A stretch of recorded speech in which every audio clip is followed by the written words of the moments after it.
Welcome to GastroPodcast, the official podcast of the unofficial ambassadors of the city of Eugene, the Slug Queens. This is your chance to take a peek under the crowns and get to know the real people behind the sequins and learn about the community issues that we're each involved in.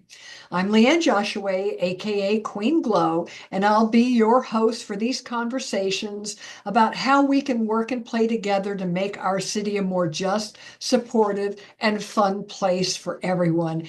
And I am so excited today to have our newest slug queen, Satara T. Slugshine, aka Joanie Kent. And what's it been now? Like a month that you've been slug queen, Joanie? Yes, it was the beginning of the month of when old Queen Galaxia called me and she said that the crown had been abdicated to me and if I would accept it, and I dropped my toast. I was so excited. Well, that is excitement. Anytime you drop food, that is a good level. And we are here to talk about one of my favorite topics, and I know it's one of your favorite topics too, and that is animals and what they do for us and maybe what we should be doing for them. I know you're a big animal lover. I am, yes. I think when I met you, we were doing Zumba at the Grange, and you were bringing your dog with you to classes, if I remember. Yes, that was Irving Grange, and they had Zoom classes, and I had my service dog Serendipity, and she was trained to just lay there and be good. And if I started to have any anxiety attacks or some sort of manic episode, she would bring my purse to me for the emergency medicine that I needed. It's amazing what animals can do for us and that we've put them into service for all kinds of mental and physical health issues. But I know that your love goes beyond just pets, as does mine. Tell us about possums, why don't you?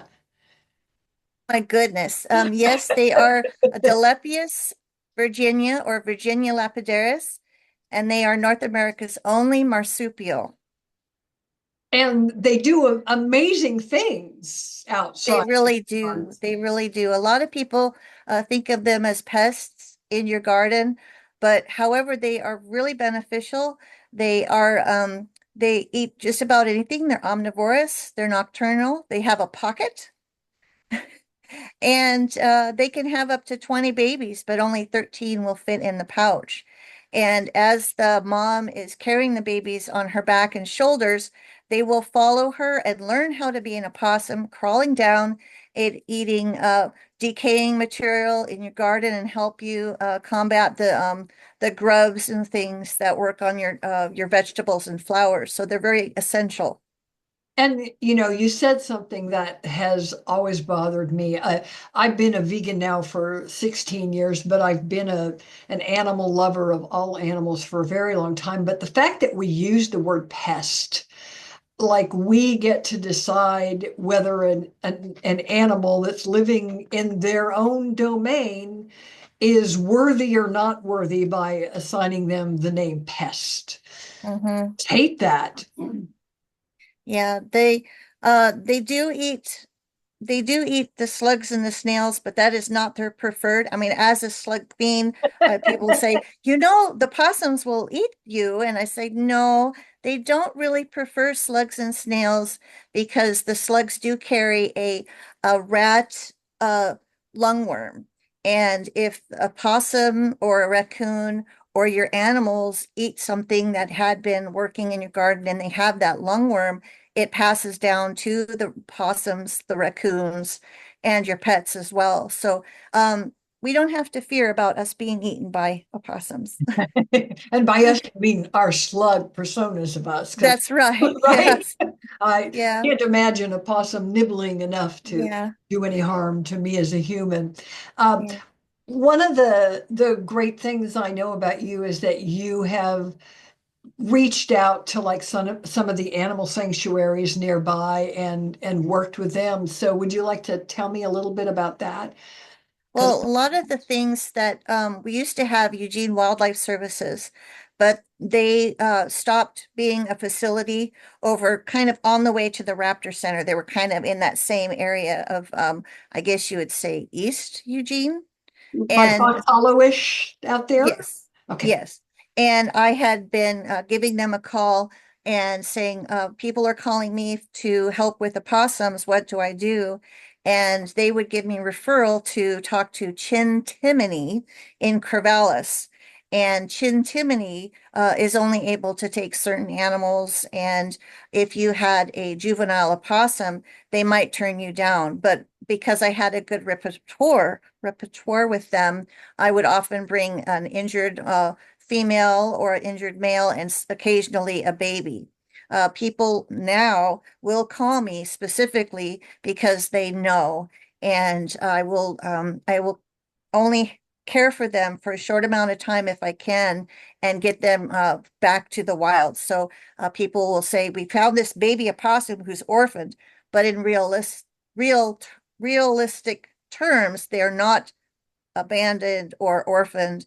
The mother drops them after a certain amount of time so they can go off and be on their own. And if people tell me now if they've got one in the yard, I say, so how big is it? What is it doing? Does it act like it's injured? And if it is just about the size of a large rat, it's usually fine. And I just say, go ahead and let it go and back to your yard because it's beneficial for your keeping your garden ecosystem. Right. And yeah, Well, and do not share your phone number or you're going to have lots of people calling you about the possums yes, in their yes, yard. I want to go back to your support dog. And just the fact that we now, through research, know so much about how much just having next to you and caring for an animal can reduce your stress and your anxiety and improve depression. And it can actually work both ways too. We can do that for them now.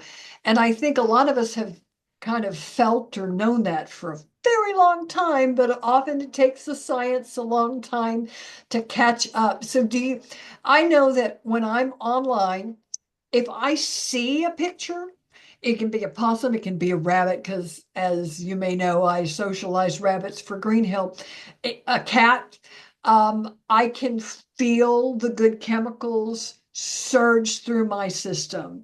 And right now, living through the times that we live in, I think we all need to have as much of a dose of those good chemicals as possible. Do you agree with indeed, I do. Yeah, the some people will tease me and say, "Oh, so you have a service opossum?" Oh no, that's my mechanical opossum puppet. that? Do you feel good when you have your mechanical I do. see? Yeah. Yeah, a lot.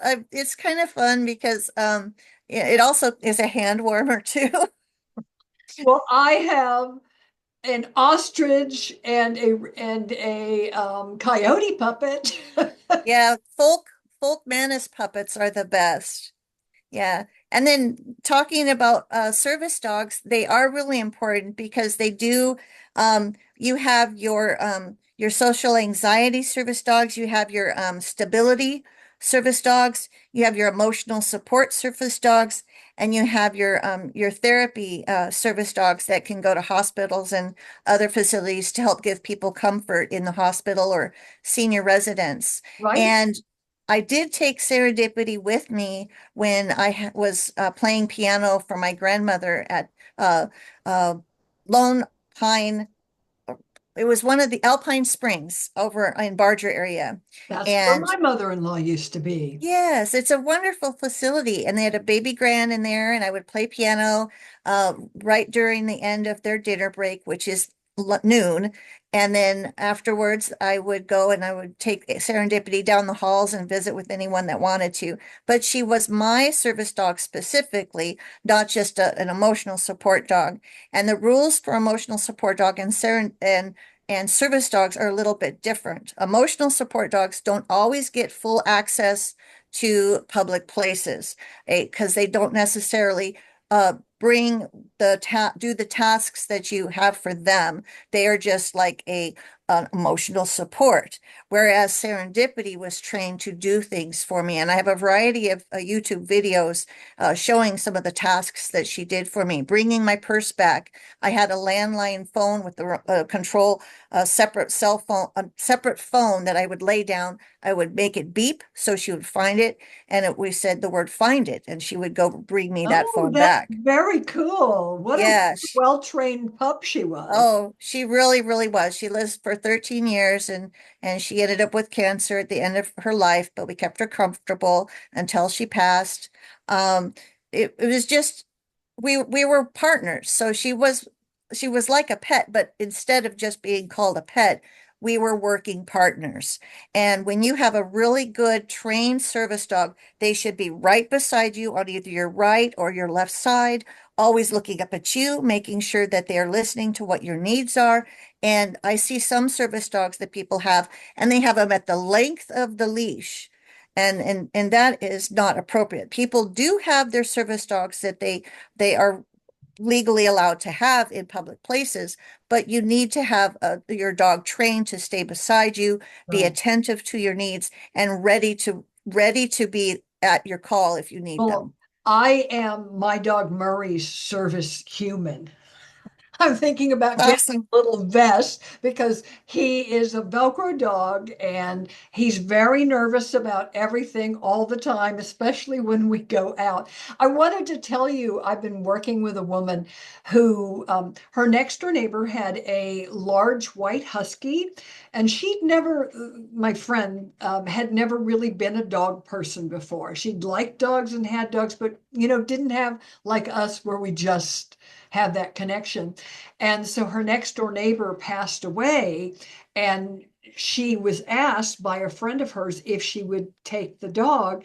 And so she and the dog are now a death doula team where they go into hospice care, and brighten the lives of both the people who are in hospice and, just as importantly, of the family members who are there trying to, maintain a positive attitude while being in a fairly negative situation. So it's amazing the things that we ask of our animals and how well they deliver them to us.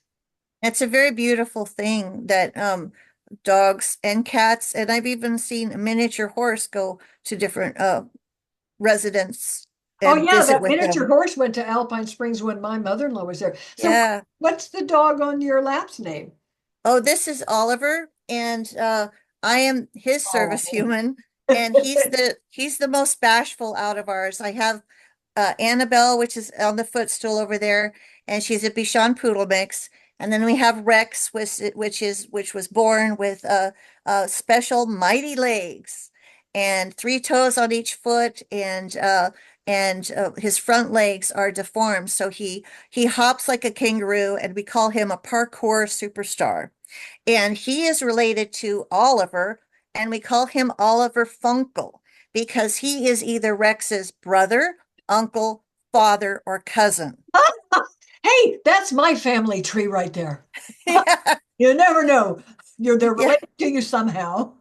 But he is very bashful, and he's the one who sleeps under the covers with me, and he's very introverted. And then you have Rex, he's the special needs mighty Rex, and he's the extrovert, and he sleeps with Clark, and Clark is more of the introvert, Clark being my husband. And Thank you for clarifying that on behalf of your husband. yeah. I And thought maybe it was your emotional support giraffe. oh, he is like a giraffe, six He's foot very 7 feet. tall. That's Yep. Yeah, but yes, the dogs here are great for us, and they give us joy. All animals really have are a joyful addition to our households, and our request from the great being above was to care for them, and so they can care for us, and to keep them happy and healthy as long as their lifespan is, because they pass away before we do, and it's so heartbreaking Well, that kind of folds me into what I wanted to ask you about. Well, wanted to have a conversation about is that we have a really great community for animals and for animal lovers. It could be better. I think every community could do a better job. Mhm. But we have the amazing Green Hill Humane Society. We have the Cascades Raptor Center. We have Blue Barn Farm and Animal Sanctuary. We have